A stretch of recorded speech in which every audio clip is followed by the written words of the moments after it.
Yo, what's up mga kaibigan? This is I2K po again. Ngayon nandito ulit tayo sa channel ni Pinas News Insider. Dito ulit tayo magbibigay ng komento at reaksyon. Kaya samahan nyo ako guys. Let's go!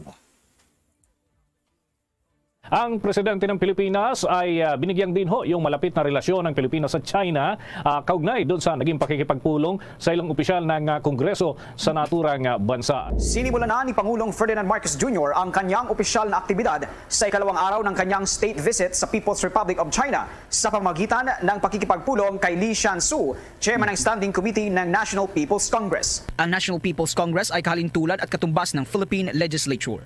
Si Li ang kauna-unahang Chinese official na nakausap ni Marcos sa ikalawang araw ng kanyang pagbisita sa nasabing bansa. Sa pahayag ni Pangulong Marcos Jr. ay binigyang diin ito ang malapit na ugnayan at relasyon sa pagitan ng bansang China at ng ating bansa na nagsimula pa bago maitatag ang diplomatic relationship 47 taon na ang nakakalipas. Tiniyak rin ng Pangulo na magpapatuloy ang maraming aspeto ng relasyong ito habang nakachart na ang mga bagong areas ng pakikipag-ugnayan sa post-pandemic economic recovery. Malaki naman ang paniniwala ni Pangulong Ferdinand Marcos Jr. na ang kanyang pagbisita sa China ay magbubukas ng mga bagong pagkakataon upang ma-elevate ang relasyon ng dalawang bansa sa isang strategic partnership at upang lumakas palalo ang kooperasyon sa iba't ibang larangan tulad ng infrastruktura, turismo, kalakalan at people-to-people ties. Pakinggan natin ang parte ng naging pahayag ni Pangulong Ferdinand Marcos Jr. And so our visit here, as you have noted, Your Excellency, is extremely important for both our countries, I believe. Maliban kay Li, nakatakda rin na makipagpulong si Marcos kay Chinese Premier Li Keqiang at Chinese President Xi Jinping. Una rito ay sinabi ni Pangulong Marcos noong Martes na umaasa siya na ang kanyang pakikipagpulong kay Xi ay magdadala ng numerous prospect and abundant opportunities na parehong pakikinabangan ng dalawang bansa. Nasa 10 key bilateral agreements naman ang inaasahang lalagdaan sa kanyang pagbisita sa China. Abot naman sa 200 na katao ang delegasyon ni Marcos, kabilang ang mga kinatawan sa sektor ng negosyo.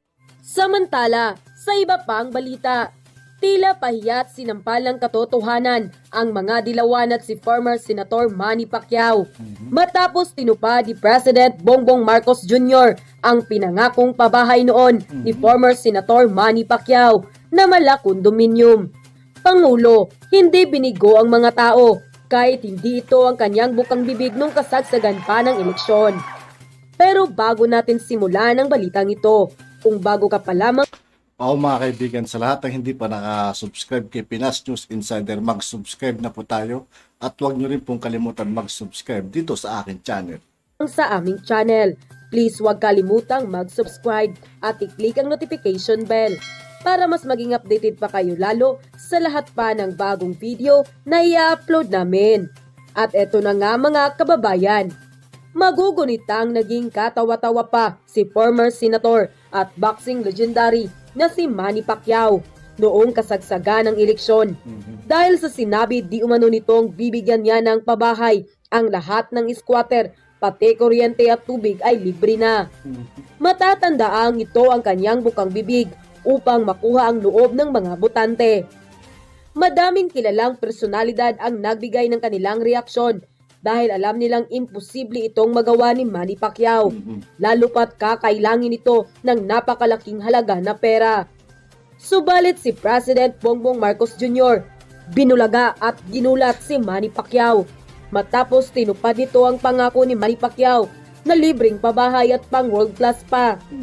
Samantala, hindi naman mapigilan ng marami sa ating mga kababayan na magbigay ng kanilang hinaing at komento patungkol sa balitang ito.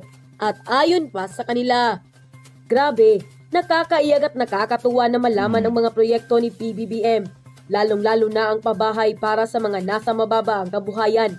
Yan ang tatak Marcos, mapagmahal, may malasakit sa kapwa, mabait, mapagkumbaba, lahat na ng magandang katangian, kaya sila ang pinagpapala ng Diyos. Pambobola lang ni Pacquiao yun, alam naman namin na hindi kakayanin. Kahit anong paninira nila kay PBBM, tunay na mabait at matalino siya. God is good and just. My word of honor si PBBM. Hindi ako nagkamali na iboto siya. Sana tuloy-tuloy ang mga plano niyang pagpalago sa bansa. Tahimik lang at hindi gumaganti sa mga umaatake sa kanya. Salute po Sir PBBM. God bless po. Ipadarasal ko po ang tagumpay ninyo, sir. Mabuti na nabigyan ako pagkakataon na makakasama kayong lahat dito sa groundbreaking natin. At ito ay nagpapatunay lamang ang aming tuloy-tuloy na ginagawa para magpabahay ng milyon-milyon na tao na Pilipino na hanggang ngayon ay wala pang sariling tirahan. At siguro pag tinignan natin na mabuti, ang mga numero ay milyon-milyon talaga ang walang matirahan. Kung saan-saan na lang tumitira, yung iba naging squatter na. Hindi lamang ito yung walang trabaho o yung galing sa labas na naging squatter lang. Hindi ito mga nagtatrabaho po ito. Wala lang talaga silang matirahan.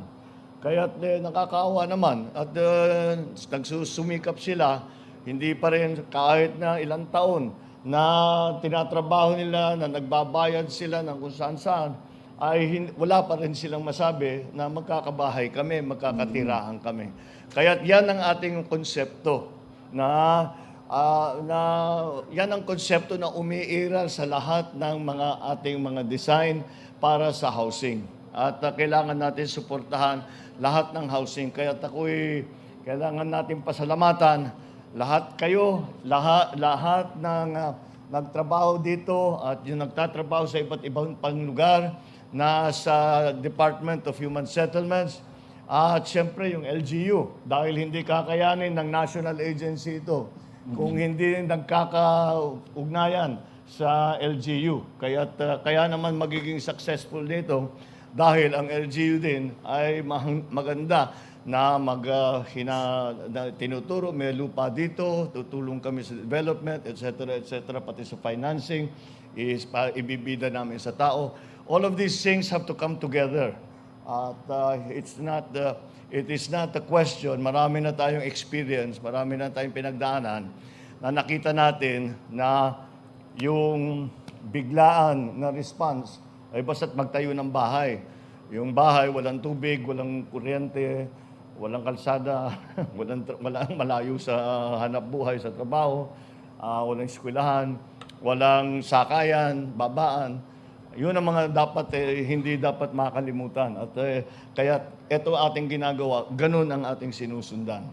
And I hope that we will continue at this rate.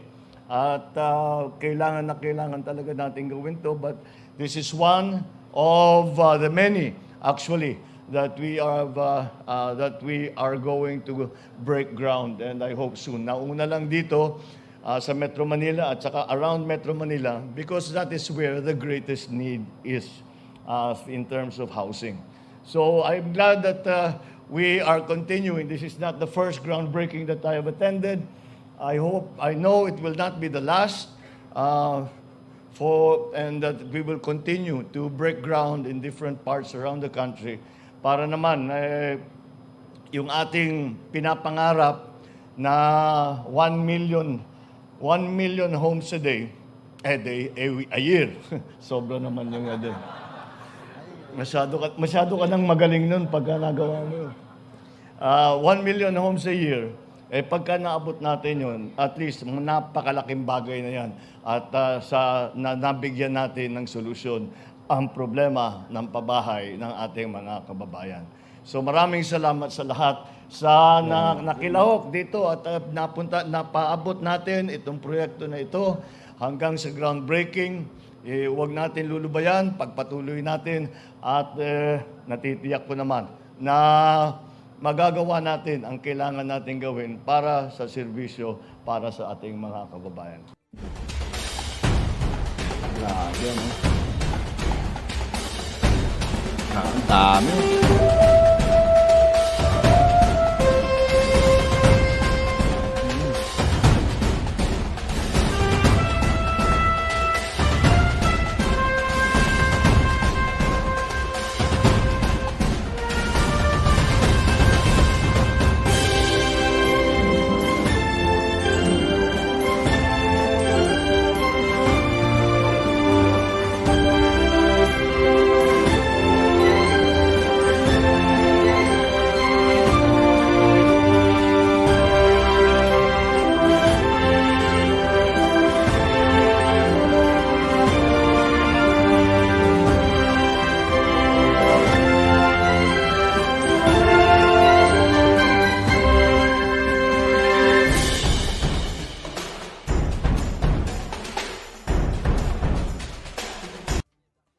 At yun nga po mga kaibigan, dito po nagtatapos ang ating reaction video.